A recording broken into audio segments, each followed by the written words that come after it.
You're listening to the We Are Libertarians podcast network. Find all of our shows at wearelibertarians.com. You're listening to the We Are Libertarians podcast network. Find all of our shows at wearelibertarians.com. Welcome to the Chris Spangle Show. My name is Chris Spangle, and this is a special series called The Swamp Explained. One of my favorites. We haven't done it in a long time. We'll chit-chat about that in a second. My co-host is Rob Quartel, a 45-year fly on the wall in Washington, D.C. Rob has worked for Republican presidential campaigns, government agencies like the EPA, and has been confirmed by the Senate to the Us Federal Maritime Commission. He's also been a candidate for Congress and Senate and has spent years working in the private technology sector with startup companies. Now, given his experience and iconoclastic viewpoints, Rob always gives us a great insight into the swamp in our nation's capital. You know, I always find it funny. People always ask when you're going to have a swamp episode, because I would think for like a largely libertarian audience, a guy who's on the Council for Foreign Relations and, you know, hangs out at all these fancy DC places, I get the most hate mail about you. But you're the fan favorite. People love hearing all that you bring to the table, all the insight that you bring. I do too. I find it fascinating.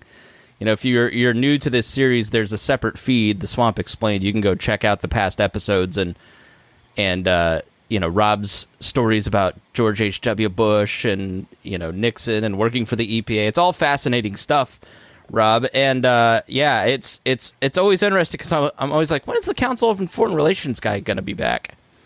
Well, that's good. Yeah. That's good. Of course, you know, I haven't been to a physical meeting of the Council on Foreign Relations in 3 years, right? Right. It's all starting to come back. And then, of course, now we have, what is it, BA5 or something, the next version of COVID. Oh, yeah. Monkeypox? Or are we already on something else? Monkeypox, too, is already, up to about 500 cases now. It was 300 last week or so, and I'm sure it's up. Well, I mean, we haven't done a show in probably 6 months. We haven't talked about Ukraine or the Jan 6 Commission or all this stuff. We've got so many things. Let's start with Ukraine. We didn't talk about this beforehand, but I'd love to hear, you know, some of your thoughts on that. We're just going to do a little roundtable of what does Rob think about this headline. I think that's how we're going to handle this show. So, well, Ukraine is, first of all, I mean, we all know what we think. Most of us think about Russia, except for a very small minority of my party, which, you know, as Ronald Reagan used to say, he had been a Democrat and the party left him, and I haven't conceded to become a Democrat, but I will say a lot of the party has left me. And of course, you know, I call them the rhinos, the new crowd. But so there's a weird Putin love in the Libertarian and Republican parties. Bizarre. But no, in general, I would say Biden, who's I'm not a huge fan of, obviously, but I think he's done a very good job of rallying the allies and the troops and the movement and all of that. I think the Congress has responded pretty well, except for a few of the nuts. But I will say, I do think everything is what do you call it? A day late and a dollar short. So it's pretty clear that no one expected them to survive. Putin clearly expected Zelensky to flee, and he did not. I think people know we've underestimated him. Of course, they forget I think he's a lawyer and a producer and a writer, and his wife is similarly situated. So it's a very smart power couple. And just because he's a comedian, you know, people deride that, but he obviously he's picked up the baton, and I believe we should give them everything necessary to push the Russians out. I hope we are helping them on tactics and strategy, and I'm sure we are. And we now have advanced long-range systems to combat their firepower. I'm at this stage think the Ukrainians should be lobbing attacks into Russia itself. Yeah, it sounds like Donbass and Luhansk. Russia keeps declaring victory. It's getting. I mean, that's where the fight always was. It just sort of expanded out to Ukraine for a little bit. I mean, where's your line in terms of American support and drawing us into a quagmire? Well, you know, it's a pretense right now. We're already deeply involved in it, and I think I can't tell you how I know these people, but I have friends in the German elite units, and I have friends in American elite units, and they are all working behind the scenes to train and help, and no doubt many of them are actually in country in Ukraine. And we have friends in the economic side of everything too, doing similar things. So I think the reality is we're crawling all over the place, as are the Europeans. So we're in the war. It's just a pretense. And I think I will say the biggest mistake I think has been made on our side was when Biden early on. I remember the news conference, and someone asked why we had a no-fly zone, and he said because that will cause nuclear war. And he just that, and I'm thinking this is an invitation to go, because I don't think we should be afraid of his using tactical nukes, which I still think he will eventually. But this will cause nuclear war is an interesting insight into a generation of political leadership. All these guys over 50 remember mutual assured destruction, MAD, and you probably studied it in school, but sure, yeah, the concept of hiding under your desk and the rockets will fire. Well, but it was always that you had to be, if the fear, it was a fear-based probabilistic theory that Graham Allison and others who were big proponents of it at Harvard, and it was that everybody knew you couldn't be the first one to do it because your whole country would be destroyed so you basically be destroying countries all at the same time.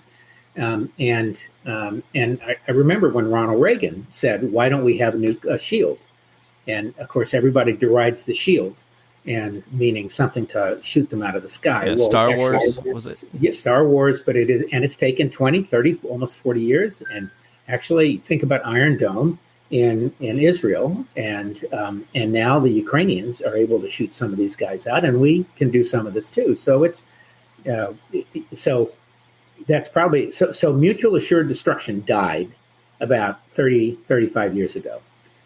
And part of that is because nuclear rockets and bombs all now have degrees of finesse. So you can dial a warhead down to about 1/100th of what the Nagasaki bomb was, which was, I think that one of the others was 1 megaton. So that's a tactical nuke, and you dial it so it's either high radiation or high blast. And so they are part of the tactical armaments. And in the Russian military philosophy, theirs is go first, and ours is go last. So I think Biden basically gave him an invitation, but I believe it's more of an insight, as I say, into a generation of political leaders who grew up, as I did, in the 50s and 60s on mutual assured destruction, MAD. And we are not in that situation anymore. I think the best book on that is James Stavridis. Admiral Stavridis wrote a book. I've forgotten the title of it, but it's about exactly that event. So, one side, the Chinese or somebody lobs a missile and it destroys the city, and so then we have to think about lobbing one back, which we do, and then they think about another, and it has an escalatory aspect from space and all of these things. So it's very real feeling, and that, in my mind, is probably the best description of what that would be like. But key points, I think we should be doing everything to push them out. I think we've been, as I say, a day late and a dollar short. We can continue to see if they can deploy what they got. So it's always a little bit on the edge, not quite enough to push the Russians out. We're in fact, we're fully in there. Which is always our MO, it seems like. You either act quickly and decisively with moral clarity, or you don't act at all. But these half measures of, we'll wait until people aren't paying attention and then give them $1 billion before it's too late. Now it's a Syrian situation. Is just crazy to me. It just it doesn't make any sense. Like, be bold one way or the other. It's different from Syria in that the party is actually, we have one party that's well armed and trained, and the Ukrainians have been training with the West for some number of years. So it's since 2014, the Crimean deal, we've really integrated a lot of our capabilities in terms of manpower and training. And of course, you can see a lot of that early on in the Russian things. There's a terrific website. I don't know if you watch it, read it. It's called Institute for the Study of War, ISW. and it's really good. And they are a group of military analysts and political guys, and they seem to have very good open source information, and they're very good at deducing tactics and strategy, and they have recently looked at a lot of the activities towards the Donetsk and everything else, and they're of the view that the Ukrainians have been very good strategically and the right tactical things. They pull back when they need to, and frankly, I wouldn't be surprised if the Ukrainians go on a full bore assault. Have you? I mean, you're from a generation where the Russians are big and scary. I mean, is it sort of what's going on when they went in and just stalled out completely? I don't know if I'm from a generation where they're big and scary. I think Americans have always thought of them as clumsy and scary for that reason. Unsophisticated, bearish kind of country leadership. And of course, we all in the technology industry, we all work with Russians and Ukrainians and all of these guys over there, and they're brilliant. And that's, the impact long term on Russia is not great. They had lost, I think, 500,000 roughly high skilled tech workers in the 5 years before all this, and they lost 300,000 plus in the first month and a half or two, and they continue to leave, and they're being now paid out of Western bank accounts in Western cities, and European and East European cities and all that. So a huge brain drain.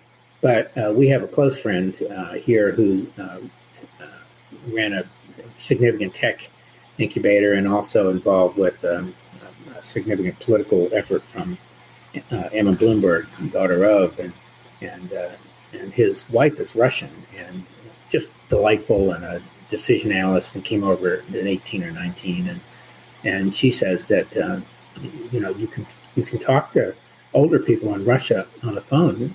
Not her parent, her father. He knows full well, and her friends will talk from Ukraine and call their parents and say you guys are raining bombs on us, and their parents will say, no, it's the Ukrainians doing it to Ukrainians. So this disinformation machine is massive. It felt eerily similar watching it. Yeah. Well, and she's made the point to us that you should not believe everything we're told either. But the difference is we all have many more sources of information, and many more sources of disinformation too. So yeah. Let's talk about Joe Biden next and move on to his performance. I think he had a real opportunity, and we may have talked about this, to come in and be sort of a Bill Clinton centrist and be a uniter in some ways, as much as a politician can be. And I guess he thought he was going to be FDR. Yeah. I'm seeing open warfare basically on the guy now, like where the Democrats are sounding like Republicans, going, he just doesn't have it. He doesn't have any plans for anything. We've got to dump him. I mean, what do you hear about? They don't have any plans for anything. Right. The whole party. I mean, fundraising emails. Yeah, right. Well, boy, you should see some of the emails I get from my side of the aisle. It's scary and quite a real turnoff if you're, not part of that political point of view. But I think that in some ways he's been dealt a pretty bad hand. I think he's made some pretty clumsy mistakes. I think anybody coming into the presidency thinks they know it all after 30 or 40 years. And of course you don't. Every president after they get out of there, except Trump, will say that, it's a learning experience. And I think you're right, exactly right. I think he overreached, and and partly because I think he felt like he certainly had a vote mandate in terms of the 8 or 9 million, more than Trump. Allegedly. Allegedly, right? Yeah, right. But the reality is, a lot of those people were voting against Trump, not necessarily for Biden. But as a politician, one of the things you were taught from the beginning is that you want to seize the victory as if it's a mandate, whether it is or not. And then your job is to turn it into a mandate.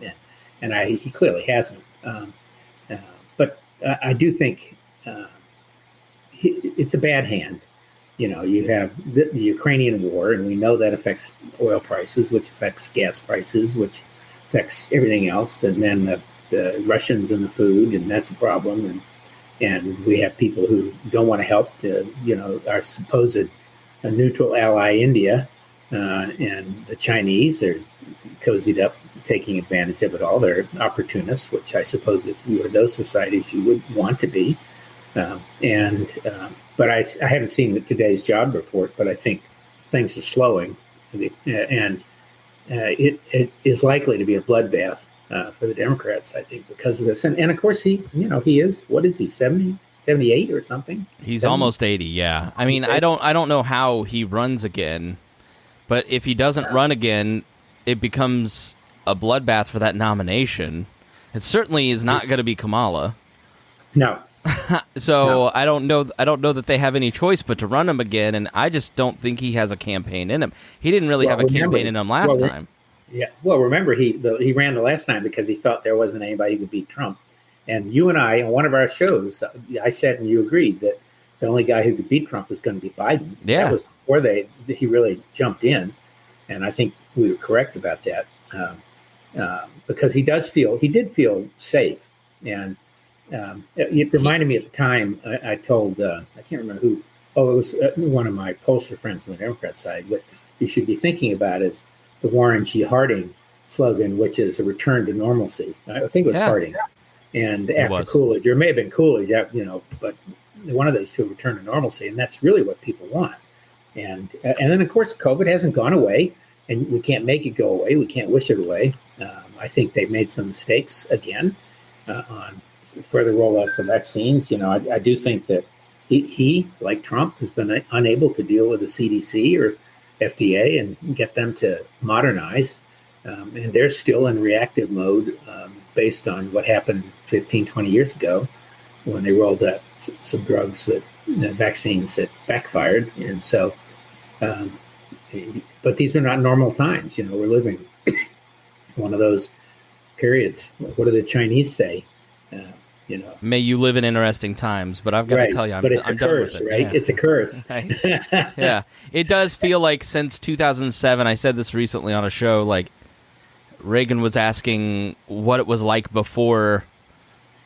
Like, it's hard to explain to somebody pre-social media what politics was like. It just somebody put a brick on the accelerator in 2007, and it's never lifted up.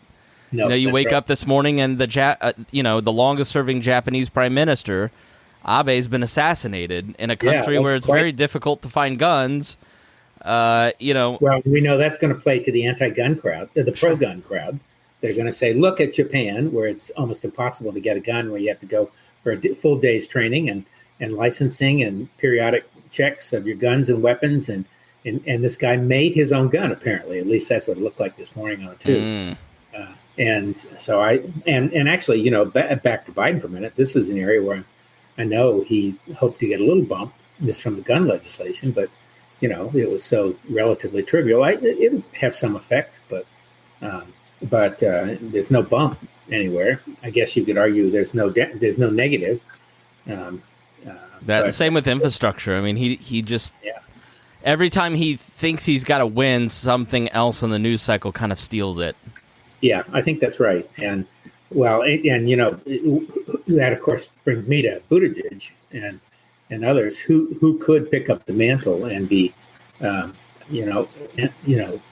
enliven the debate and also who's intellectually potentially capable. And I would tell you, he's the guy handing out the money, and he's the guy traveling all around the country to cut the ribbon. And so if any benefit from the infrastructure bill is coming to anyone, it's to Pete Buttigieg. And it sort of seems like they are favoring him, and he's sort of like the de facto vice president in terms of, you maybe not Dan Quayle or Joe Biden, or Dick Cheney, but, back in the old days, you were vice president, you were kind of like next in line, and some presidents would help you out in that respect. Before that, though, about Harry Truman, it was, as he used to say, it wasn't worth a bucket of warm spit. Right. because you only a handful of vice presidents really followed the president to become president. That was the early days of the republic, and then the big swath of the middle, it's very seldom true, except by assassination. Do you have any insight why this guy? I saw that. I mean, I just don't know anything about Japanese. I'm sure it's like Boris, where he's the Japanese Trump, so everybody hated him. That's usually the American political analysis is Boris was Trump, so they didn't like him, which is not true. So I'm looking for any kind of insight on why this former prime minister, no less, was assassinated. It doesn't make sense to me. Well, the one thing I saw this morning, and it's just a thread, and I saw it when I got up at 5:30 and saw the news, and I haven't had a lot of time to follow a lot of news in the last week because my 5-year-old granddaughter and my 1-year-old grandson and my daughter and son-in-law and my son from Australia and house guests from all over the place have been over, and I'm the cook. So 3 meals a day for anywhere from 8 to 18. But so I've been canceling meetings all week long. But what I did find interesting this morning is that the last gun crimes in Japan, the last 4 or 5, most of those were, apparently there's one union, a maritime union or workers or something, employees, who carry guns and are allowed to carry guns. And he was a member of this group, this guy. And it's a legal, lawful law enforcement union, something or other. And they all have weapons. It looked like he cobbled together a weapon. Although, if you see it visually, he was struck from the front, they said, but the smoke was behind him. His back was turned. And so I'm sure a lot more is going to come out of that. But he was politically disaffected. And, as you say, a lot of people hated Abe, but his popularity, his polling numbers apparently soared after he resigned. Apparently he said it was reasons of health, but everybody knows it was politics. And he was campaigning to get back. So, and he was a guy who also was beset by circumstances. He wanted to be the guy who remade the Japanese economy into a power again, and he did a number of things, like had the Constitution revised from the World War II aftermath, where they essentially had no army or anything like that. So he brought back some national military. But he also suffered from the reactor breakdown and one of the worst typhoons and flooding in history, and a number of things like that. So there is something between Biden and Trump-esque about him. And of course, he also was a nationalist, or patriot, I guess you would call it. So he offended a lot of people, particularly Chinese, when he celebrated at various memorials, World War II memorials and things like that. So definitely an interesting guy, and definitely this is going to have quite an impact there. And then we have Boris. Jeez. Yeah, bad. I'm all for consequences for politicians. Abe bad, Boris good, right? Like Boris held some parties during COVID, and it led to him getting kicked out eventually. Like America, you can basically try to overturn an election and stay in the presidency and face no charges, or be Gavin Newsom and go to the French Laundry and face no consequences. Like, what did the British have that we need to reinstill here? But yeah, Boris Johnson is resigning as PM, much to his dismay. Yeah, but he's probably maneuvering too. Yeah. So he basically said he didn't know anything about one of his cabinet's sexual offenses. I think there was sexual impropriety. The guy, he was charged. The 2 young guys said he had sort of sexually attacked them, and supposedly he didn't know that. Well, give me a break. Right. Somebody doesn't come tell the boss what the underlings are doing, okay, and that... Or you don't read the newspaper. Right, and so the British have no scruples about investigating these things if there's a good scandal. And Boris, he gets called the American Trump, but he seems incredibly intelligent, but he is a little narcissistic and sort of never really navigated some of this stuff. But I am amazed by Britain's society's ability to actually hold their politicians accountable and kick them out. I mean, is that the parliamentary system? I mean, what's your take on some of this? Well, I think that the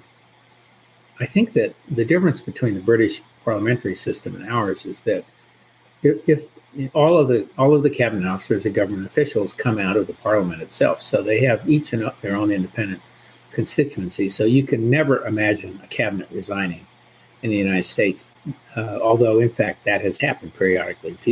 Elliot Richardson and others resigned under Nixon, and I think one of Jimmy Carter's, one of the secretaries of state in one of those administrations resigned over a matter of conscience, but quietly. And then, and of course, no one in Trump's cabinet resigned until after January 6th. So they didn't resign because of all the other stuff he clearly did. I mean, Elaine Chao, who's a friend, didn't resign until the next day, and the other two or three, and they sort of went quietly into the night. Bill Barr's rehab tour is hilarious. Right. Whereas at least two of the cabinet people who resigned are candidates to be prime minister. So they are back into the maelstrom. And how do you protect your left flank before someone else choose something off? So I think that's a benefit to that system. Although it's hard to imagine. Someone said that. This morning was quoted in Britain that Johnson wasn't crazy or anything else. He was revolutionary, and he just wanted to be in constantly changing and confronting and all, and that's the style. And I think that's true. But the difference is he always had something to say to replace what was there before. You may or may not. I like Brexit. I did not like Brexit. It was stupid for the Brits, but I understand where it comes from, and you can make a case. And he did, and he had something in mind, but he was not very good at execution. He kicked the can down the way on the Irish border question, and that's really problematic and causing a lot of issues with Britain and the EU and trade. But at least he had something in mind when he did it, whereas Trump just pure destruction and nothing in his place. And unlike Johnson, Trump he failed to appoint something like a quarter or to a third of the people in the government. So he had no one who was a loyalist to execute. Very few who knew what they were doing. People like Scalia, as labor secretary, was one of the few, and Elaine Chao and a few others. They knew what they were doing, but half of their positions underneath them weren't filled. Because they couldn't do it. And he didn't trust anyone. I heard David Frum say Trump will run again, and he's expected to announce this summer that he's running again in 2024. And you can't let him win because this time the Velociraptors will know how to unlock the doors, and they won't have all the various people, not even the Mike Pences, but like the Mad Dog Mattises of the world who kind of frustrated Trump's efforts. This time it'll be all pure loyalists. The book Betrayal kind of talks a lot about the guy that he hired at the end, his personal bodyguard or body man. I mean, to be investigate everybody who are you loyal or not. I mean, what are the chances of Trump running and winning the nomination and being president in 2024? What do you think? Yeah, I was thinking about that, and I actually don't know how he will go. I think if he's going to run, he would be smart to do it sooner rather than later, or at least the pundits think that. There's an argument that he should stay out a little bit longer to keep people guessing and give them less time to organize. But I think if he doesn't announce by this election cycle, by the end of it, by November, he will find that these guys are just going to organize. And I think they'll out-organize. Although, I go to my local Republican committee here, and it is, I would say about a third are not loyalists to Trump, but they're drowned out by the other two-thirds. And the third that understand the damage and everything else are older. Of course, they represent a bigger part of the population's voting, group, and they'd be tired of it. Interesting. So it's the boomers who are more skeptical of Trump instead of embracing him. No. It's the boomers. Yes, it is the boomers. Yes. Oh, wow. Okay. I would have assumed this was like the old lady at the Republican convention with the red, white, and blue cowboy hat type people. Yeah. Those are the Trump fans, but apparently not. Well, it's an unscientific thing, and it's because here in my county, people other than people like me, who when says, "Well, what did you think of Trump?" and I'll say, "I think he's a jackass and a miserable president. He didn't appoint enough people to run the government, and he did everything by executive order. So everything he did that you like has been undone by the guys after him." And then people kind of stand back and if they dare to say I'm a rhino, I point out that I handed out "I like Ike" buttons in first grade and worked for 3 Republican presidents and several campaigns and ran myself and given hundreds of thousands of dollars. And so, who's a rhino here? So yeah. Anyway, but most people will not in these meetings will not take a stand. But privately they'll send you an email or have a gathering and talk about it and what can they do. It's just amazing the lack of courage from Republicans. It is. I think there's a lack of courage among everybody politically. It's easy for an AOC or somebody like that because they, they've got their own following on everything from TikTok to whatever, and I do continue to think she's clever, although she has declined her media presence has declined in the general media since she hasn't had Trump to play off of. Yeah, do you think the media will resist the urge to give him as much free airtime as they did in 2016 or 2020, or will they just pretend that he's not there because they can't see the tweets anymore? Well, ask yourself, have you seen any decline in coverage of his latest Twitch, or think about the Democrats running the hearings? I think these... I've stopped watching. So I haven't watched any of them, to be honest. I haven't watched the Jan 6 stuff either. Yeah. I should, but... No, I think the Democrats made huge mistakes by doing 2 impeachments because they knew it wasn't going to happen and they knew it would be viewed as partisan, and it was, at least 60% partisan. And it's great that I love watching Liz Cheney and Adam Kinzinger, and particularly Liz Cheney, these things that she's absolutely bores right in, but I think the odds are she'll be gone. My wife and I co-sponsored with a lot of much more prominent people in D.C. a fundraiser for that raised like $750,000 to $1 million in one night.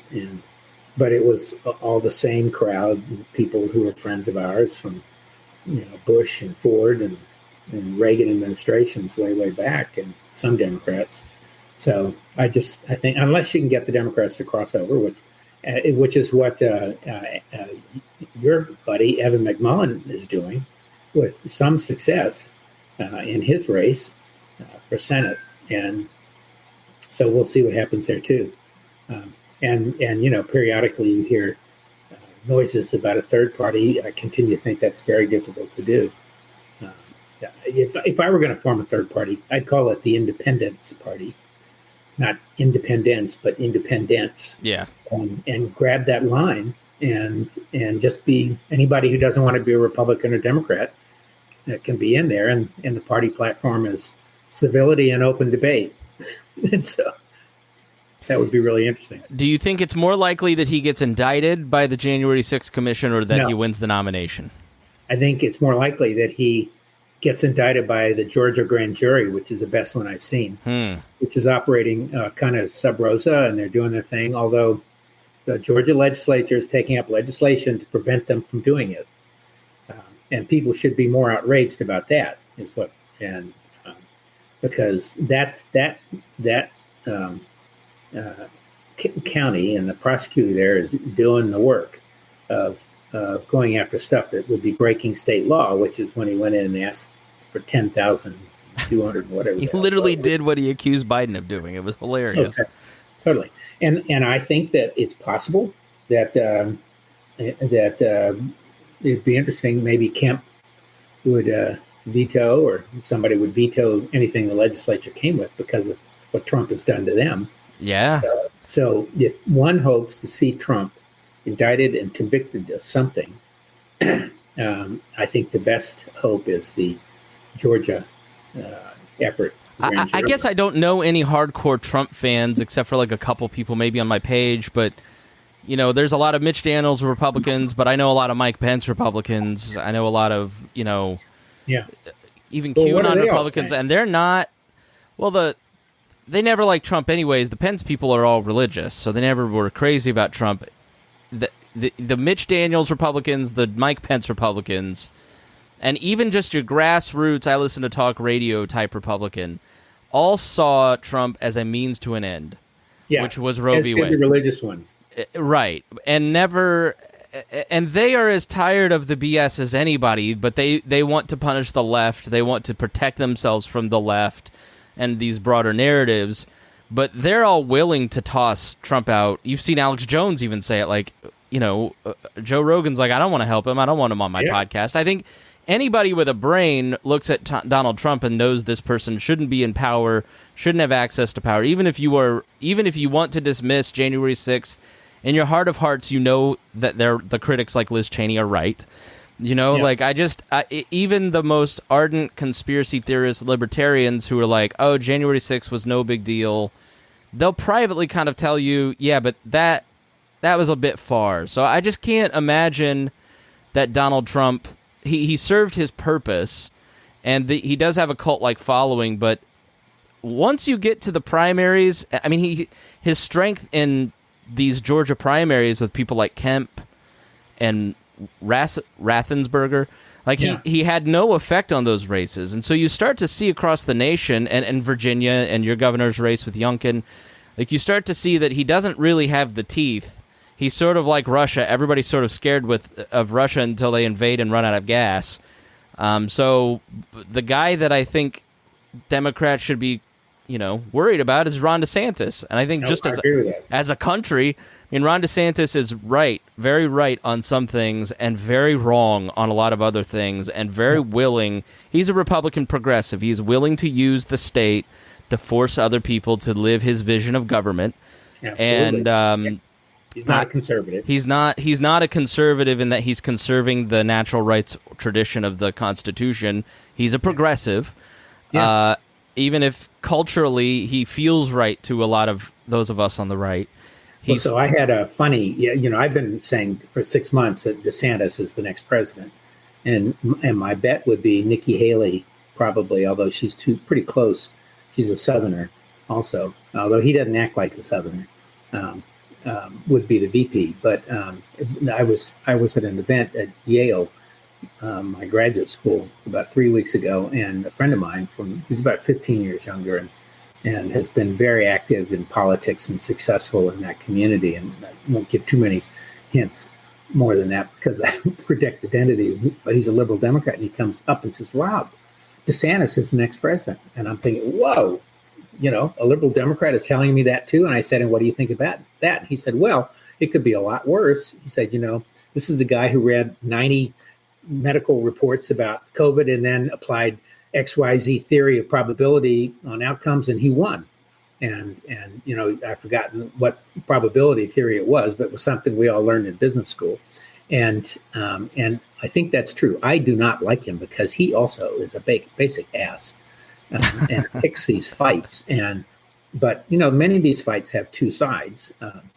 The one that over Disney. Now, remember, I grew up in Orlando. Yeah. And I remember the day Disney was announced. I probably had the headlines stuck in a box somewhere here.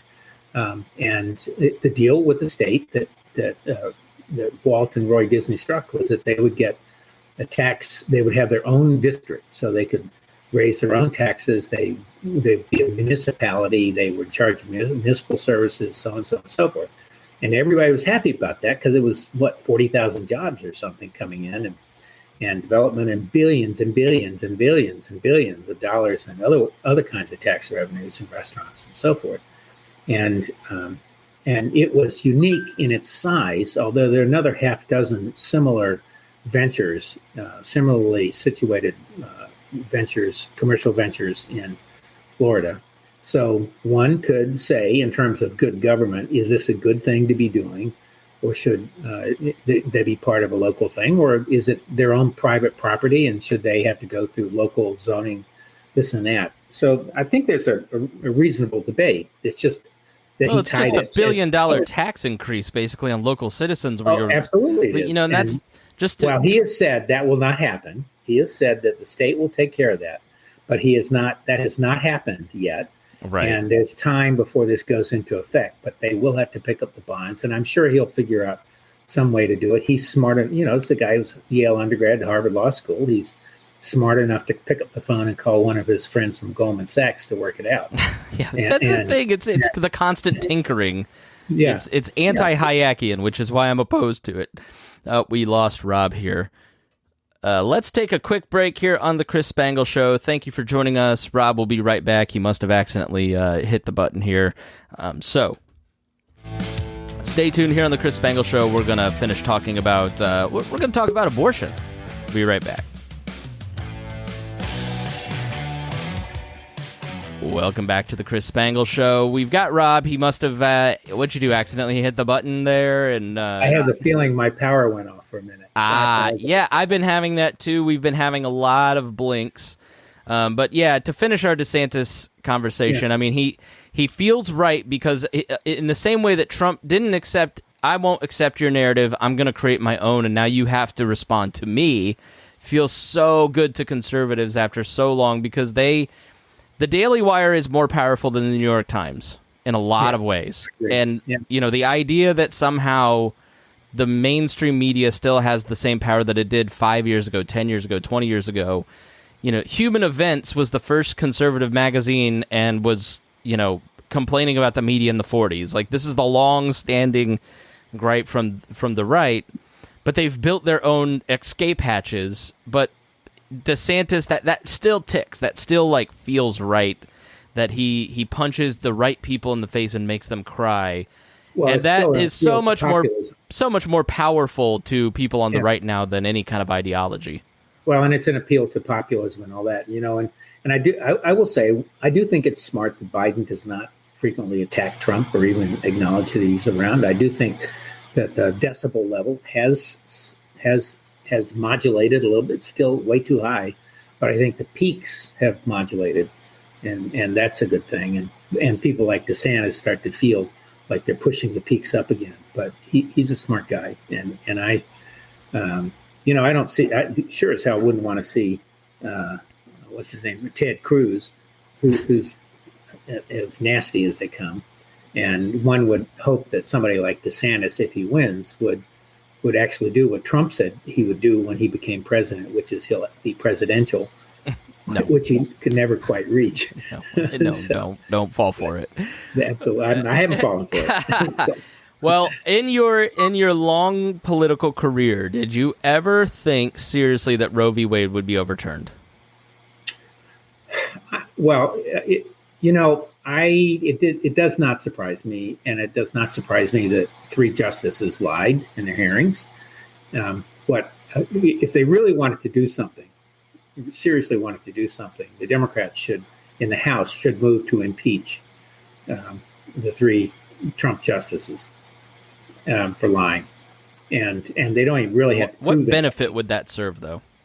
Well, I think it would accentuate the politicization of the Supreme Court. Supreme Court's politicized, and I know you're pro-life and I'm pro-choice, which doesn't mean I'm not pro-life. It just means that I believe that in privacy, and that those decisions should be made not by anyone but a woman and the doctor. And so, for me, Roe v. Wade was hands off. The states, keep your hands off until some reasonable time. And I do think the Clarence Thomas thing was a real threat. And oh, by the way, I think the reasoning in Alito's reasoning was every bit as specious as he viewed Roe v. Wade, which was, he said because it wasn't enumerated basically and wasn't in our history. And of course, he picked and chose which pieces of history he wanted to acknowledge. Therefore, it wasn't a right. Whereas some you could reasonably argue because, as the 14th Amendment says, if it's not enumerated in there, it doesn't mean it's not a right. Or maybe that was the 14th. I think it's the 14th. I need to read a good book on the 14th Amendment. It gets brought up so much, and I don't know that I've read it. The whole point is if it's not specified, it doesn't mean it's not a right. And privacy is not specified, but it can be a right because most Americans, I mean, this whole country was built on the notion of personal freedom and privacy. from the beginning. People were escaping, intrusion and government in every aspect of everything. And so it's ironic that we have the so-called conservatives on the court. So I think the court's become purely ideological, and they're bent. These are guys who are not from the mainstream of the judicial system, and they were recommended because they were not, and Trump picked them because they were not. So, I still to this day have a hard time. I can't forgive McConnell for what he did on Merrick Garland, who was both a personal friend and also, even as a conservative, you would want somebody who was just left of center, which he was. And so instead we get these ideological shills, basically, in my opinion. And it's going to be interesting to watch. Well, I agree on Merrick Garland. I agree with you on Merrick Garland. I disagree with you on everything else, but... and Alito said that he felt this would end the debate. Well, that is... No, that's not even remotely... It's hog-hooey. Because not only does it make it, it reverses it, sends it back to the states, and it's all going to come back to the Supremes. And then it's going to come back to the Supreme Court multiple times, and then it's also you're going to have Mike Pence, and you're going to have, AOC fighting for national solutions in Congress. And here in Virginia, I was at an event with, I know Glenn Youngkin not incredibly well, but well enough for him to know me and me to know him, and we both are Rice graduates, and although he's 20 years younger, and we've had a lot of encounters. Are you there? Yeah, I'm here. Yeah, I lost your screen. A lot of encounters on investment stuff and everything, and he was before the Northern Virginia Technology Council, and I can't give you all the detail because supposedly it's private. But the first question he got was about abortion, and many of the women CEOs are particularly incensed, and actually, many of the male CEOs are particularly incensed. I'm incensed. Do you think that this, everybody kind of on the left of this center thinks, oh, well, this is going to be the game changer, that there was headed for a red wave, and now this is the thing? No. Or will we just be ticked off about something new and forget about this in a month? I just don't think it's a motivator. I don't think my daughter, who is turning 38 or 9 in another week, thinks anything about having had this right. She didn't have to exercise it. She's well enough off in a corporate executive, and they never would have to worry about it. And they're in Texas, so if Texas bans it entirely, and she needed it, she just fly to someplace else. Yeah, I feel like notionally people are want to fight for the underprivileged who don't have that privilege that she has, but that doesn't necessarily motivate them in the same way that when it personally affects them. No, and it offends her. And I can say to her, how can you live in a state like Texas, which I love Texas, but everybody, all these young people, it's pretty free state, free except when it's oppressive, and free unless you're poor. And free to die on your own, but not to make your own decisions and all these other kind of things. So it's kind of a tough thing to do. And of course, Abbott's going to be reelected. Beto he just doesn't. The state isn't structured for someone like him to win it, and the legislature is structured to favor the conservative Republicans, and. Actually, interestingly, my friend in Connecticut, at New Haven, pointed out that Connecticut has been for many years too. So you could almost never do anything in Connecticut. And I'm probably not doing justice to this, but the way it was structured was around cities. So cities had fewer. So as cities were given a certain number of votes in the legislature, and then the counties outside had a certain number, and it was, and the counties could always. The cities, as they grew, got more, and the counties didn't. And so the cities, or maybe the other way around, but in any case, one side or the other could never affect anything because they were disproportionately legislated districts. And Texas has some of that too, and a lot of stuff. Yeah, we have home rule here where the legislature basically tells the cities what to do. So it's virtually impossible. Has some of that. What do you make of the leak? I mean, is this just another sign of the last branch of government institutionally declining into something that it can never recover from? Oh, the Supreme Court leak. Yeah. Look, I think the reality is every institution goes through ups and downs. I think the everybody views the court as political. People on the right understand the only reason it's gone the way it did is because Trump appointed his 3 judges, and because they were who they were, and they were appointed for that reason. So they get that as political, and the left correctly views it as political. And of course, it's driving John Roberts crazy because he worries about respect for the institution.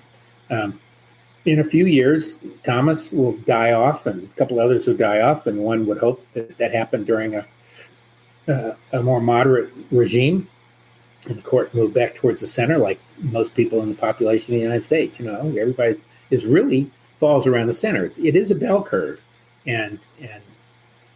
but our institutions are not reflecting that. But it'll come back. The Congress has always been disrespected, as you know from history, and Will Rogers and some of it on their own accord, and other reasons they should be respected. Well, it's been disrespected since the founding of the republic. A lack of self-respect, to be honest. That too, and the presidency goes up and down, and I think that things that if you want to think about long-term trends, the fight will be continue between the executive and everyone else. I do think this court is probably going to push back on some of the delegation of authorities from the Congress to the executive. The Congress has been asking for that, but they won't like getting it because they won't be able to come to any decisions anytime soon about anything. So I think so there will be some aspects of this where people will get what they wish for, and then once they have it, they won't know what to do with it. It's the dog chasing the car, remember? Yeah. Does the filibuster survive? Let's say they lose. Yeah, it will, and I don't think they'll pack the court. I just think there's so much institutional inertia around those things. It's just hard to do these things. I think we're just back to fighting in the trenches, and if Democrats are smart, they're going to have people at every level of every election watching the Republicans, watching them, and because we know there's a big move, a strategic move in the Republican Party, to capture a lot of the machinery of elections around the country, and I think the Democrats have figured that out too late. We just nominated a guy here who's going to win because he's the Republican. His name is Diego Morales. The guy was fired from the Secretary of State's office twice for misbehavior, and has lost more times than I can count running for things. He's totally unqualified, but he's a Trumper, so he won the convention, and now he's going to end up being the Secretary of State, which is just a huge disaster for the state. Like, everybody's freaking out because they're like, how could the Republicans let us down? I'm like, have you been watching for a decade? Like, I mean, as a Ron Paul delegate, friend to Ron Paul delegates in 2008 and 12, like, what, you trust the state Republican convention? So I don't know. It is dismaying to see people who believe something so blatantly false capture so people so gullible end up in positions of power. Yeah, no, I agree. It's going to be interesting, and it's going to be interesting to see how the economy goes and all of that. So, all right. Well, we end every episode with a recommendation. Rob Cortell's Guide to Dining in D.C. Tell us, where have you been eating? I know you've been eating well. Yes, well, I don't keep an apartment there now, but I cut a deal with a hotel on the Navy Yard and had to spend a certain number of days, and they've been there.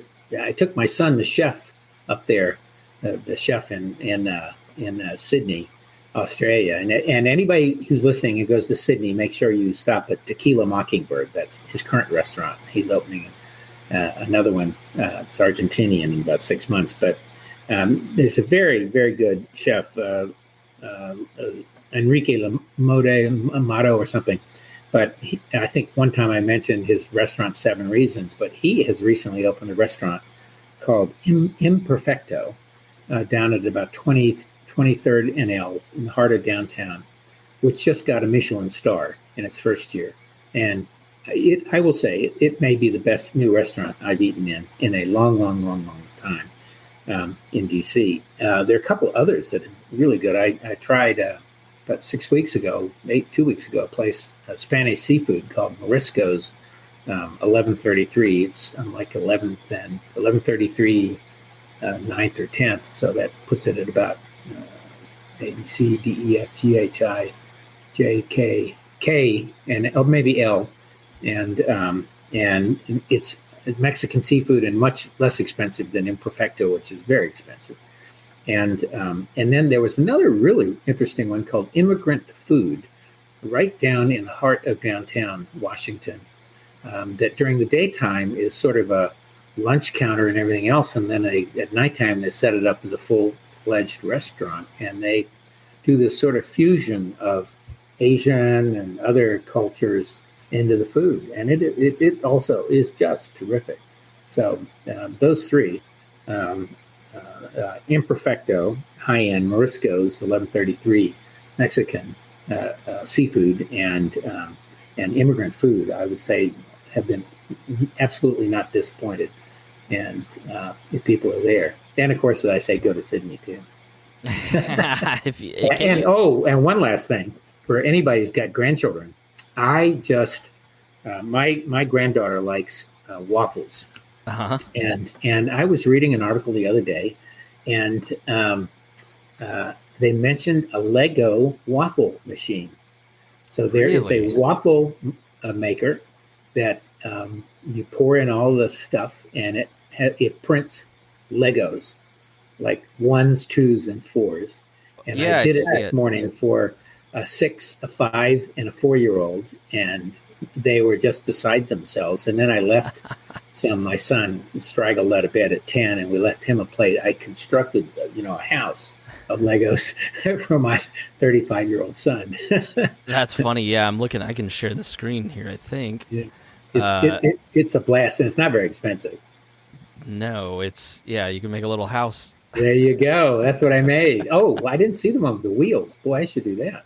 Yeah, that's really the machine. And the log cabin back here in the background there. Yeah. Well, yeah. And now I'm going to take you back to politics for one last thing before we're done. Be very interesting. One of the big announcements of Glenn Youngkin and this administration is that Lego is building its first major plant in the United States in Virginia, just outside of Richmond, Petersburg, $1 billion investment. And I would bet you if this state restricts abortion rights, that they would not ever have located here. So it's going to be very interesting to see, because I know the tech community is incensed, and many of the tech community are pro-life, but they're also pro-choice, as you know, Chris. Yeah, no, I mean, I lived through RFRA. Yeah, which I've come to find out North Carolina and Indiana had RFRA bills back in the day, religious freedom bills, and they had a procedural mistake that meant Indiana went 4 hours before North Carolina on RFRA, which meant that they got the wrath, and meant Mike Pence had to be VP because he wasn't going to get reelected as governor. So yeah, I mean, corporate community talks, and this is one of the big fears, and why people like DeSantis taking on Disney is, the leftist wokists have more power, and the Chamber of Commerce isn't Republican anymore, they're rhinos. But it does, these things do create real problems in the business community. I know we want to wrap here, but I sit on a board of a technology company. Its employees are scattered all around the United States and Europe and the Middle East, and they have a policy written in Connecticut.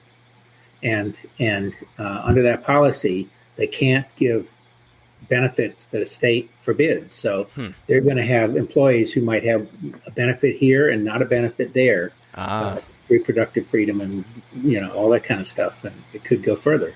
And so it's a real problem for business. It's not, there are reasons businesses get incensed about stuff like this, and I think this battle has just begun. I don't know that it's going to have political salience, but it's going to be in news and of course the morning pill the next day and all those things. Yeah, I think that's where it ends up settling. Is states just look the other way and don't check your mail, which is there's huge health risks to that. Yeah. If you're but where companies are worried is if they are liable if they pay for someone to go to another state. So they're aiding and abetting. And in Texas, a private citizen can charge them with that. So it's complicated and just going to get worse. So anyway. Well, that's because the government's in charge of it. That's right. So, Chris, we are ending, after all, with food for thought. Very good. Well, Rob, it was great to catch up with you. We need to do it more often. I know. We need to not do it every 6 months. We got on a good tear there a couple times, twice a month. So let's see if we can get back to it. The political season is coming. So. Yes, it'll be. And that's kind of the thing. There's been stuff to talk about, but we managed to fit it all in an hour.